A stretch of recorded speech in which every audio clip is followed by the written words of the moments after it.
பேரறிஞர் அண்ணாவின் பிறந்தநாளை ஒட்டி சென்னை அண்ணா சாலையில் அவரது உருவப்படத்திற்கு தமிழக முதலமைச்சர் செல்வி ஜெயலலிதா மலர் தூவி மரியாதை செலுத்தினார்.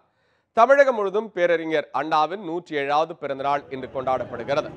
இதனை ஒட்டி சென்னை அண்ணா சாலையில் உள்ள அவரது சிலைக்கு கீழே வைக்கப்பட்டிருந்த உருவப்படத்திற்கு தமிழக முதலமைச்சர் ஜெயலலிதா மலர் தூவி மரியாதை செலுத்தினார்.